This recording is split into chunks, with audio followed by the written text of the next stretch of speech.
Hey everyone, please subscribe to the channel, click the bell notifications, get notified of our latest videos, give the video a thumbs up or a thumbs down, and leave a comment. I do read and appreciate every comment you guys and girls leave behind. I may not reply to them all, but they are all appreciated. And there's a link in the description of the video that takes you to a big long list of all handy videos and a lot of the products I use in my videos. You now have the chance to support the video content creation by using Patreon or the PayPal me link in the description down below. All the videos always remain free to watch. This is just your chance to help support the videos.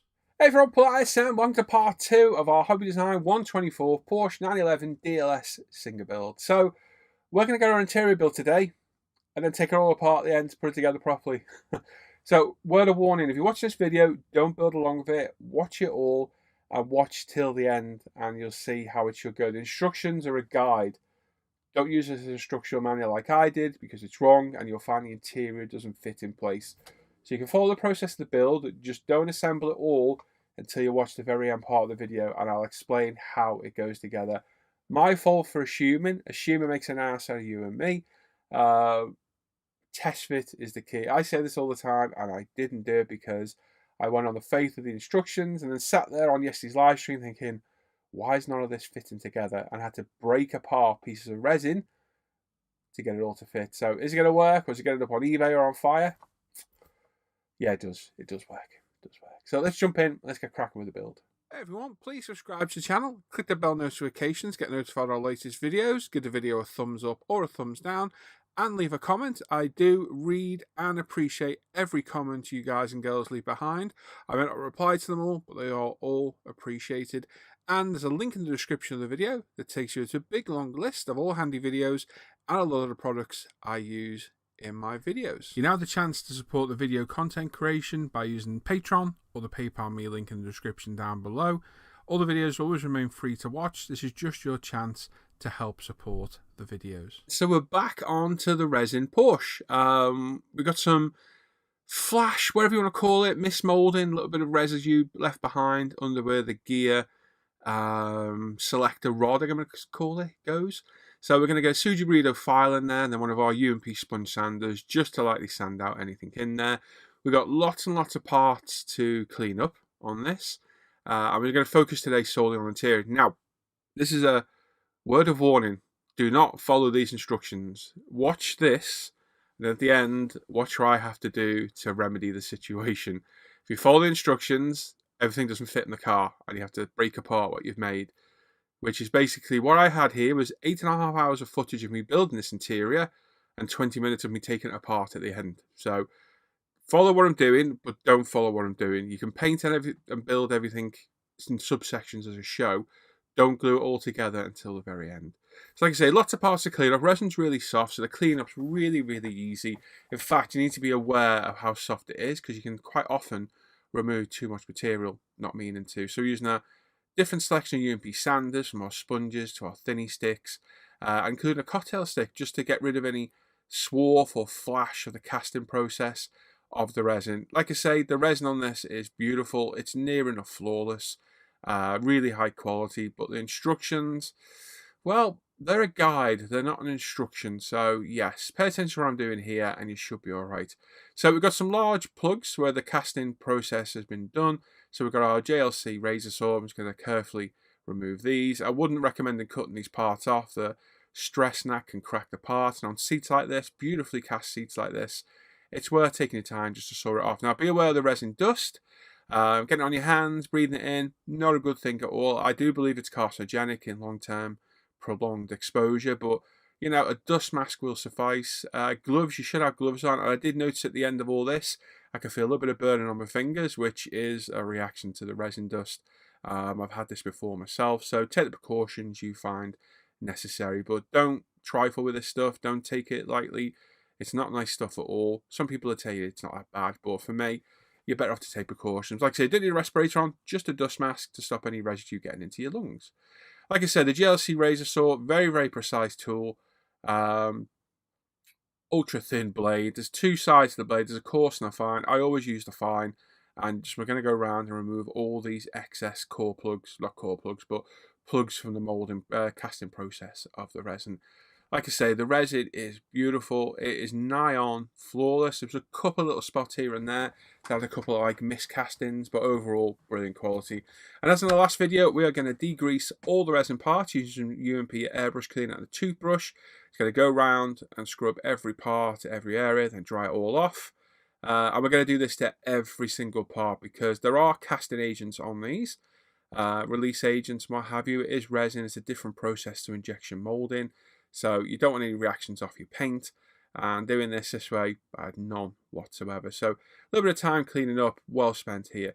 Like I said, we've got a lot of parts to assemble and paint here. Some are going to go with little sub-assemblies, and you'll see how they're done at the end. Basically, we can build up the door cards, the rear seats, the dashboard, the front seats, and then we're going to have to assemble all these separates.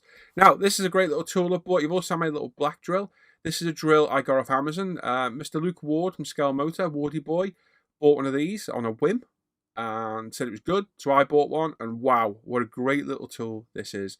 £20, 3 speeds, goes right down to about 500 RPM, very low torque, which for me is perfect for modeling. And it comes with a multi-tool collet in it. Now, as you see on the bench, I've got a whole other selection of collets there. I did need to buy other ones to fit my shanked drill bit. So the links to these are in my products and on my Amazon storefront. If you want it, I would recommend getting a collet set. And for the whole lot, it's going to cost you £28. And this is a great little drill. Trust me, don't underestimate how good this thing is. It's brilliant. Absolutely brilliant. And I highly doubt you'll see my black one in use anymore because this is superb. So what we're doing is we're drilling holes where we can into the resin very carefully, and we're mounting everything ready for primer, so onto cocktail sticks and various other ways of mounting. Our chassis is all done as well. We've degreased all this too. There we go. And everything just needs priming. So we've got some Tamiya grey primer. I chose to use grey because we can use this on both colours required. So we've got the interior colour, and then the bottom of the chassis needs to be sprayed black. Don't need to mask the chassis. If we spray it carefully, we'll be just fine. We've got 0.35 apex. We've got 18 psi roughly, and some Tamiya fine surface primer out the rattle can, decanted, thinned about 20% with Tamiya lacquer thinner with retarder. I was going to put down several light coats. So make sure you get all these little angles and recess and what have you, and carefully go around. Like I say, give it 5-10 minutes between coats, and you can come back and add another coat on top. We're going to install the parts. Like I say, we could have primed in black because we are painting a lot of it black. But I chose grey because it was a one-stop shop, and grey is the happy medium for everything. So interior colour choice. Lots of different colours to choose from. Looking on the Singer site, I didn't want to quite go dark tan, and I didn't kind of want to go light cream. So I decided on a middle ground, which you'll see in a minute. Like I say, we're just going to coat everything in a couple of coats of primer. We'll let this dry overnight and come back the next day and get our paint down. So the interior is going to be a mix of carbon fibre. It's going to be the interior colour, semi-gloss black. We've got some photo etch in there as well. Got some beautiful decals for the seats for the tartan pattern. And it's going to look pretty at the end. Obviously, I know what this looks like. I've already finished it. I do know it's a little bit of a calamity with the instructions. We still get there in the end. So, good instructional vid here that the instructions are not instructions. They are a build guide, and that's the best way to look at these. The kit itself, I can't fault it yet at all, other than the build guide isn't very accurate. But overall, high quality resin, and the fit so far has been frighteningly good. Like almost, oh my god, it only just fits. You'll see what I mean at the end. But like I say, everything's getting a nice thin coat of primer. 2-3 coats over the top. 10-15 minutes drying in between. And like I say, we'll leave it overnight to make sure it's fully dry. Now, the beauty of using the zero paints that we've got here, as you can see, we've gone for like a creamy beige colour, is because we're not spraying over plastic, we don't need to worry about any crazing because there's no reactions. We don't need to worry about putting it on in ultra thin coats. Now, I'm not hosing it on, but I will admit I'm putting it a little bit thicker than I normally would. We're probably going to put 3 coats on this in total, getting all the different angles and recesses, and just build it up slowly. I really should have the lid on my airbrush, but I'm a very naughty boy and I haven't. But all the parts that we want this colour, we're going to go around and paint, and you will see it darken up over time. Now, the way I've got this colour is by mixing 2 colours. Now, this is Ferrari beige, which looks nothing like the picture on the bottle at all, and it's the tan colour. I forget the colour now. Saddle tan is what it is. And I've mixed them to get a slightly darker beige colour. which looks more like what the bottle looks like. And even darkened, it still doesn't look like the same colour. So buyer beware, check your colours. But this is the perfect colour. This is the colour I used on the Corvette C6 that we did. So I'm going to do exact same colour interior with the beigey tan seats and the beigey tan flocking on the floor as well. So like I say, 2-3 coats, not hosing it on, but definitely not going as light as I would on plastic. And we'll just build it up till we get the colour we require. Paint's going down great, no issues at all. Darkens up on that third coat just to the perfect colour I was after. Like I say, we've got seat backs to go on these. We're going to carbon fibre those, which is a whole other calamity in itself. But just some careful priming and painting will get this looking really good out the box. Like I say, flawless resin, absolutely brilliant. Very, very nice quality. But just use those instructions as a guide. Please pay attention. Don't build this along with me. Make sure you watch to the end of the video and see what I had to do to get it to fit. Because it was a little bit soul destroying, and I will admit I was quite worried at the time, thinking, oh my god, I'm going to break all this. There's going to be a par-started Porsche Singer on eBay. But hey, we got there in the end, hopefully. We'll see, hey, at the end and see how it goes. Well, happy with this colour. It's just the kind of colour I envisioned. Didn't want the beige, I think it's a little bit too light. And I didn't want the dark tan. So a happy medium in between will do just fine. So we're about 18 psi. We've got the 0.35 apex as usual. And we're just putting down, we're not going too thin, but we are putting enough down to get the paint down quite quickly. Couldn't do this on plastic. That would have eaten the plastic alive by now. But obviously, because there's no reactions on the plastic, the resin is pretty safe. And then we've got some semi-gloss black. So this is LP5, thinned with Tamiya lacquer thinner with retarder, 0.35 apex, 18 psi. And again, we're going to put 2 or 3 light coats down on all the parts, building them up. So, like I say, a mixture of cream, black and carbon fibre. It's going to be a nice looking interior. And we've got these beautiful tartan decals to go on as well. So it is going to be quite a nice looking interior. Sadly, when we're done, we probably won't see much of it through the windscreen and the windows. But I've got the video build process along the way, as well as me taking it apart. Now, these are the seat backs. I'm going to prime these in grey, paint them black, and then I'm going to carbon fibre them at the end, just for speed, basically. They weren't too tricky to carbon. They're actually quite easy. The old heat gun working absolutely brilliant. But again, just take your time building it up. And then the chassis. So if we keep this at a specific angle, we don't get any paint on the interior, and we can paint up all the chassis quite easily without any masking whatsoever. So a little bit of careful painting, works wonders, basically. You could mask it off if you weren't confident enough to do this. But for me, it's an unnecessary step. And again, 2, 3, probably 3 coats in total. Make sure we get all those angles and what have you fully covered. As long as you keep the resin angle properly, you won't get any paint on the interior. And there we go. Camera is being a pain. I've moved it. I knocked it the other day. I did move it again. But it's kind of, it's just having its own mind of its own at the minute. It keeps autofocusing. So I need to pull it back a little bit. So the autofocus isn't grabbing the airbrush when the airbrush is in shot. So excuse me for going out of focus.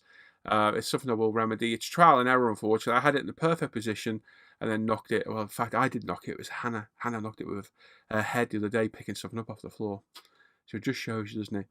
Steering wheel, we're going to paint in semi-gloss, but we're going to satin coat it at the end. I am going to carbon fibre the centre of the steering wheel and the gear knob if I can do it. I didn't know if I'd be able to do it at this stage, but we'll see in a bit how that goes. With all those painted, we'll leave those overnight, and then here we are the next day in the cave. The interior has been flocked. Hannah has done this for me. As you know, I refuse to do it in the cave because it just gets everywhere.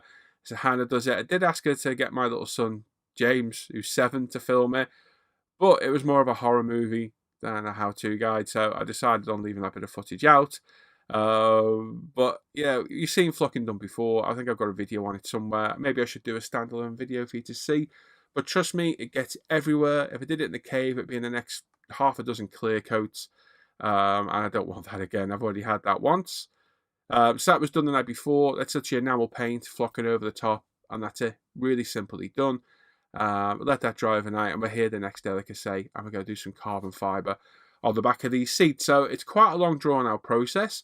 So basically, I've cut the shape roughly to size, and what I plan to do is get this side piece on and trim it on the first corner where it wraps around the back of the seat. So I'm just going to get it to fit for now, and then we'll piece a piece on the back of that halfway across, and then we'll match the opposing pattern to the other side, and that way we've got a symmetrical pattern from the back to the front. So there'll be a join up the back, which in my eyes will kind of be how the real one would be done. Don't know, I might be wrong. But it's a case just getting it down. So we've got it on the seat. We're going to get as much air and water out the back as we possibly can. We're then going to hit it with UMP strong solution, and then we'll get some heat on it and just keep working it until we get it in. Now the scale production carbon works wonders with our UMP decal solutions. It reacts really well. So you don't need to manhandle it or go mad. I would just put it on like so, get it on the actual decal, let it get to work, leave it a couple of minutes, brush it over again, hit it with a bit of heat, and then brush it over again. You'll find it'll conform quite flawlessly to what you're trying to get it to. So I've included basically one seat kind of being done in total. This took it took a while to do. I'm not going to lie, these seats took a couple of hours to do, letting everything dry and positioning it properly. But I've kind of left in as much as I can so you can see the process in complete. Well, what's the word I'm looking for? In total? I don't know. Is that the word? Not sure. As you see, we've got like a natural seam on the back of the seat, and that's where I'm going to cut it. And then if we piece it and you line up the weave, it's kind of an invisible join. So a little bit of heat on there, and as you can see, it started to conform lovely. I did it off camera, but there was a heat gun applied. And then we got our UMP strong on the brush again, and just give it a little brush and start to persuade it into corners and what have you. Like so. And it starts to conform beautifully around all the edges. So you may need to put a couple of cuts in if there's any strong corners where you need to get it round. And as you can see, I've run a knife down the back, right on that seam line where I want it to go. And we just keep working it gently, no real pressure, letting the decal solutions soften and conform the decal. As you see, it's starting to go in place really well. And then what we can do is we'll cut where the holes are on the side of the seat, hit them with some decal solution again, hit it with a bit of heat, and that should do us there then, no problem at all. And like I say, what we'll do, we'll repeat that on the other side, and then we'll piece the centers in two pieces as well. Now, the calamity I was talking about was using what I thought was two pieces of the same carbon, and then at the end, looking on the back, and two slightly different coloured carbon weaves, which bit of a pain, but not hugely noticeable, thankfully. And unless I want to strip the seat and start again, I just let it slide and just let it be. So lesson learned, make sure you got the right carbon fibre. So that's one side done, all set in place. We've got the other side here, we've got another piece similar again. So there's one done. We've got the other piece for the other side, and we'll use the same process on the other seat and repeat on the other side, and so on and so forth. So like I say, two to do. Just keep working on them. Don't touch the piece until you're happy it's all set in place. Once you get one in, you'll see how quick you can work it and how much you can push it, and you can push it a surprising amount. It is quite forgiving.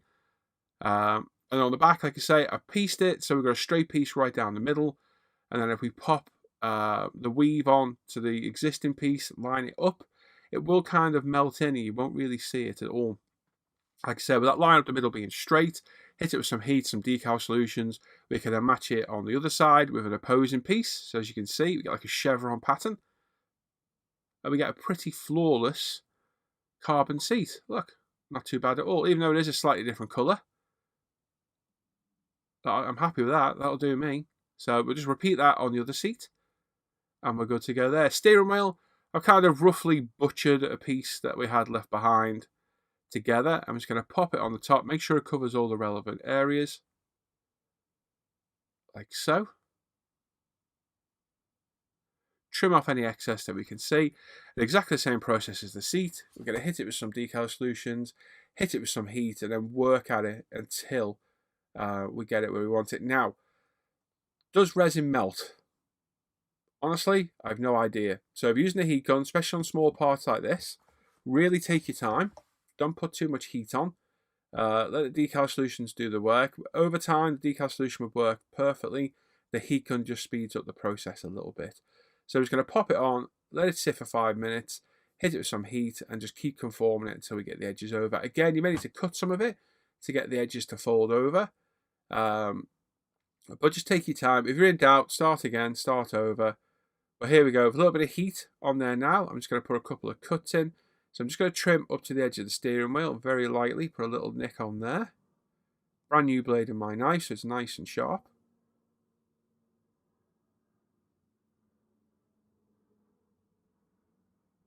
There we go, get that extra piece of carbon off. As you see, it's already starting to conform. The decal solutions, a little bit of heat starting to really conform that decal round, and then a little bit of heat at the end. Don't put too much on. Your fingers are a good indication. If your fingers are burning, that's fine. Take the heat off. Then we quickly hit it with the brush again. Get the excess carbon off. There we go.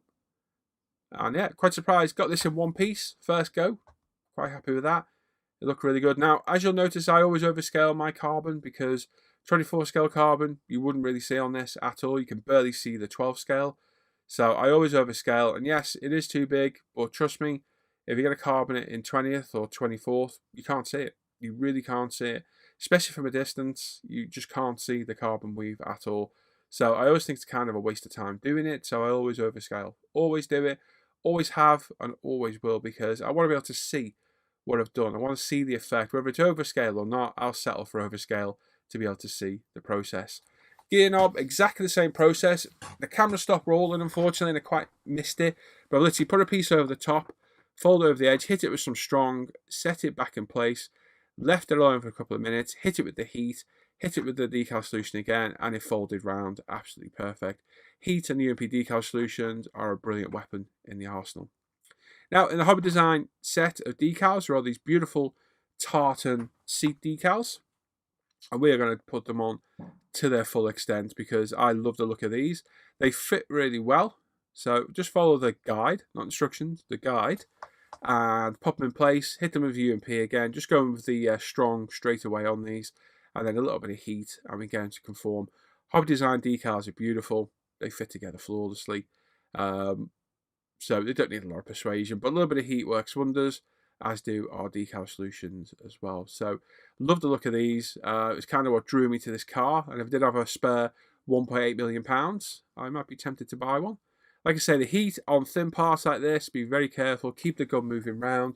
Don't put too much down. Just really, be careful putting this stuff down. You don't want to melt everything and destroy your hard work or your kit, because I reckon getting spares for these isn't easy. And then that's it. Same process for all the other decals. Pop in place, UMP decal solution, a little bit of heat, and they go down great. And there we go. There's the final one in place. The only thing is the top tartan piece loses the Recaro logo, which is a bit of a shame because I did like that. But I think I do like the tartan pattern more. I think it looks a lot better. The rear seats, and I use that term very loosely, it's just basically a pad of a piece of tartan to go over the top as well. So again, same process, pop it in place, a little bit of heat, some decal solutions, and repeat for the other side. So love the look of this. I think the interior of this car is beautiful. I think it's a tartan. Looks just absolutely fabulous. It's a very, very nice interior to sit in by the look of it. Whether I fit in these seats, I don't think I would, not just yet. But it certainly is a very pretty car. Is it worth £1.8 million? Don't know. It's a lot of money for a car, isn't it? It really is. Headrest, we put the insert in. We're going to paint these black. Now, these are carbon on the real car. As much as I love carboning, I wasn't carboning these because life's too short, basically. I've got better things to do on something that you won't even see, really. So just some Vallejo model colour black, thinned with a couple of drops of water, and carefully brush painted. Any excess we can remove with a moist cotton bud. Again, we'll put water-based paint over a lacquer paint, so no problem whatsoever. And then on the back, there are these little seat belts that kind of fold up and are left folded up in the back. Now, I wouldn't fancy being in the back of these. As much as I wouldn't fit in the front of this car, there's no way I'm getting in the back. But I suppose they had the provision to get people in there should you wish. So all I did was fold these as per the instructions using my decal tweezers, aka photo etch benders, and just wrapped them around each other, a little dab of CA glue, painted them black, and glued them in place with the buckle in as per the guide. Not instructions, the guide. Remember, don't assemble this the way I'm doing it right now. If you skip through the video and not heard me, do not assemble the way I'm going. You're fine till now. I'll tell you when you're not to follow to. Look at the end of the video when I get there, and then go back and assemble it. So yeah, tricky bit of photo etch, but pretty easy. I've got some of the double-sided acetate, well, sticky back acetate that came with the photo etch, and I'm going to use this to mount these parts. We've bent some of the photo etch parts as per the guide to for the foot pedals, the footrest, and what have you. And they're in the spray booth now. I think I've primed them. I think I have. We'll find out in a second. While they're doing that, a couple of dabs of Loctite glue. We're going to get these seat backs in and see how pretty these seats look. And with the carbon and the tartan, they look fabulous. Absolutely fabulous. And then with the headrests on top, it's the piece de resistance. And they look really, really good. Very pretty seats. Absolutely beautiful. Made up with these. Worth the hard work. And they look great. Rear seats, just popping the insert into the bench. So a couple of little dabs of CA glue. 4 in total. It's a couple. And then just pop it in place, nice and careful. And with a bit of thick CA glue, you get a couple of seconds to move it around before it grabs. And there we go. Again, makes the rear bench look good. And then, like I say, we primed everything, painted everything ready for on the photo etch. Where we decaled the carbon and the leather seats, we're going to semi-gloss matte them in Mr. Hobby UV Cut Semi-Gloss Clear. Just go around, it just takes some of the shine off the decals and just give the carbon a much more natural look. Now, to be honest, the decals on the seat, the tartan, probably could have done with a flat coat, but I went with this because I'm happy how it looked. It just made the carbon look a lot more natural, and the leather look a bit more natural as well, because the leather was very, very flat because of zero paint. This just added a little bit of sheen to it. So we did all the seats themselves. I didn't do all the door cards or any other parts. I just did the seats and the steering wheel, just to kind of give it that more shine look that leather has, that satin look that it gets. So lovely clear coat. Just put it on thin coats. Don't put it on too thick, as it will melt decals. Roll cage at the back has some silver trim on it. I did contemplate masking it. I thought, nope, we'll just brush paint this. So some Vallejo Model Air silver, and we're just gonna lightly, very carefully put a couple of coats down around the edges in the center. There's a little PE badge to go in the center there, which will stick in a little bit. And then our instrument panel. So we painted all the PE, which included a bezel to go on the back. That's already glued in place on our dashboard. We masked and painted the dashboard, as can be seen here. Painted the leather colour, masked that off, then painted the semi-gloss black. So we're going to pop this in place. Like I said, we've got the PE bezel on the back. This goes over the top, and then there's one to go over the front as well. It's the same process as we've been setting all the other decals. UMP strong, pop in place. No heat on this one. Didn't give this one any heat at all. Just let this one kind of set itself. And then we've got a PE part to go over the front. So a couple of very strategically placed dabs of CA glue. Like so.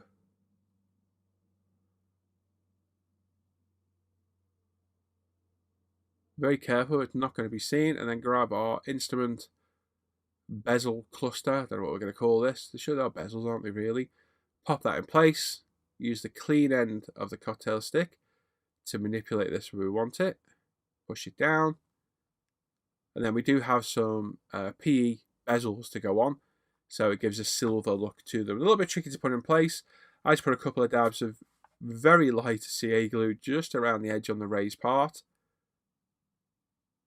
You need to be very, very precise here. If you're not sure, use a water-based glue. But I was quite confident I could get this in. Like so. And then grab our decal tweezers. We get the PE off the fret. And then carefully line it up. There we go. Pop it in place. And then use the back of our tweezers to push these down. So they are numbered. They are numbered on the fret as well. So make sure you get the correct size.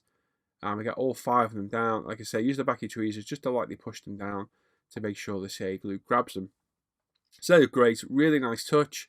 Really nice bit of detail. There's also a little chrome surround to what I'm assuming is the radio.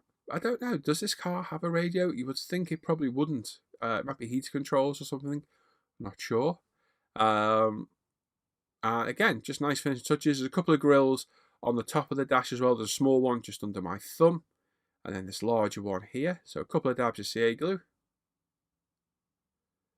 Then carefully plonk this in place.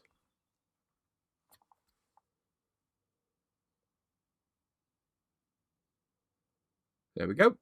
That's that done. And then the center of the steering wheel has a little PE kind of bezel that sits behind it, and then a raised piece that sits over the front to give the chrome look. So we're going to pop this in place. It is shaped to fit the steering wheel center cap, or horn. I guess it's a horn push as well, isn't it? It should be. And there's a little piece to go on the top, which we've popped on here with a little bit of CA glue. Just pushing it down. Again, just be careful. Follow the guide. Look at the instructions. I say instructions very loosely. I just follow the way they go. As you can see, this just pops over the top. Need to be very precise here, so just take your time. Then once that's glued in place, a little dab of CA glue on the steering wheel center. Pop it in place and gently push it home. Steering wheels look great. The carbon looks superb on it. A little bit of chrome trim.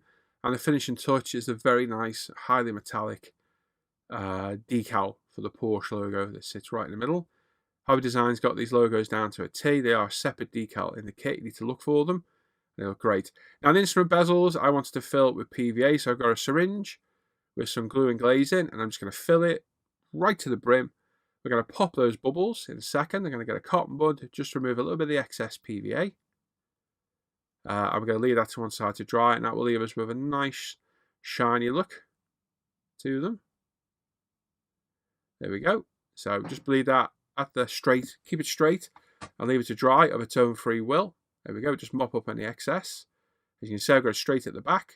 Then we start getting some of the PE. So there's a couple of pieces to go at the front. There's like a footrest and guard for the front. There's a footrest for the passenger, and we've got the pedal box to go in as well, the clutch, brake, and accelerator. So a couple of dabs of CA glue on the back.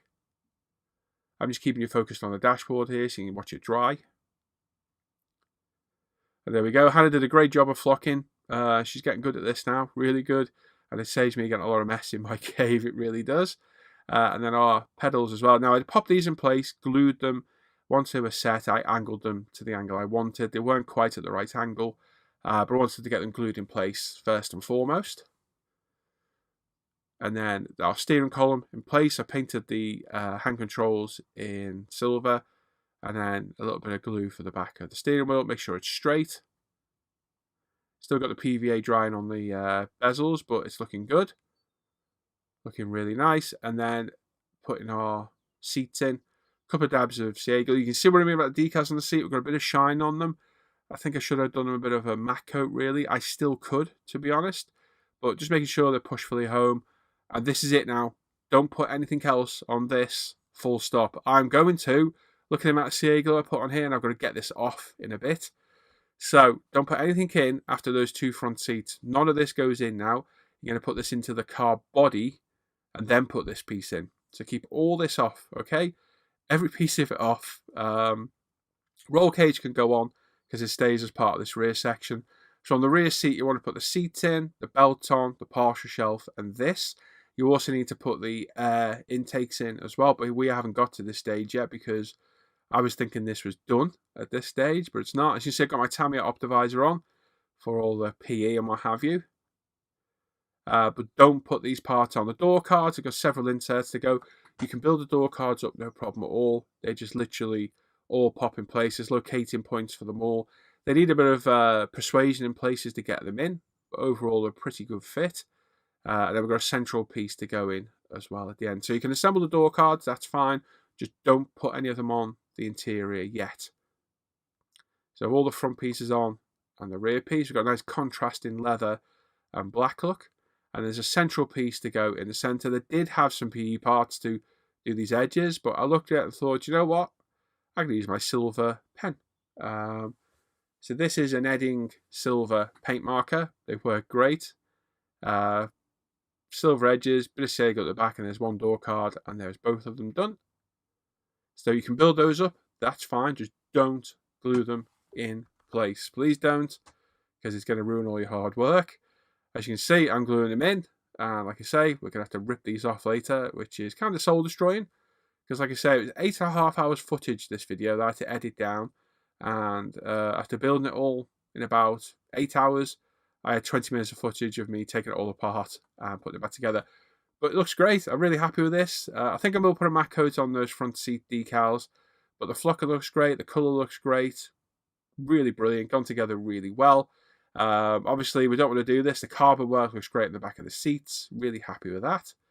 But yes, we don't want to go this stage. So pay attention at the end. You'll see what I had to do.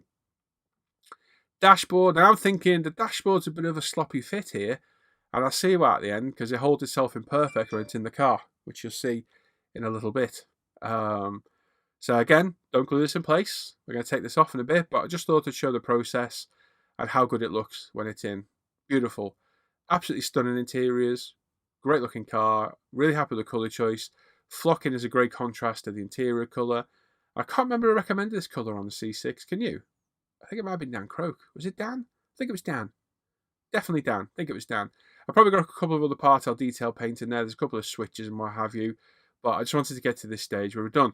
Now here we go. We're taking it all apart again. So the door cards are off. The rear bench is off. The Porsche shelf is off. As I'm trying to fathom how the hell this goes together. If you're on a live stream the other morning, I think it was Monday, yesterday, you'll see me panicking here thinking, oh my God, what have I done?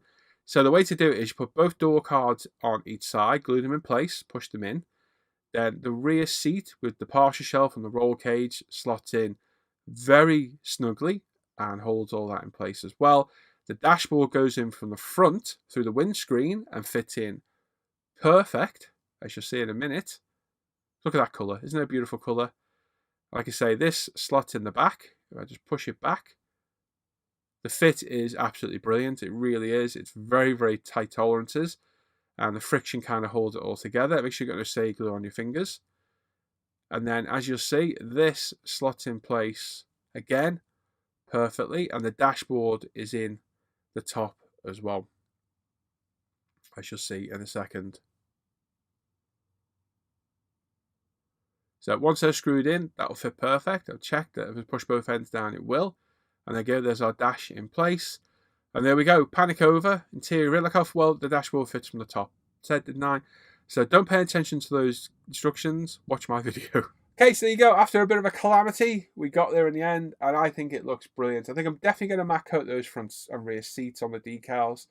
But wow, what a panic that was when I noticed nothing fitted. I literally had a screwdriver underneath the resin, prying it apart, making horrendous noises. Not me, the resin. Well, I did make some funny noises as well to get it apart. So yes, use instructions as a guide, not an instruction manual.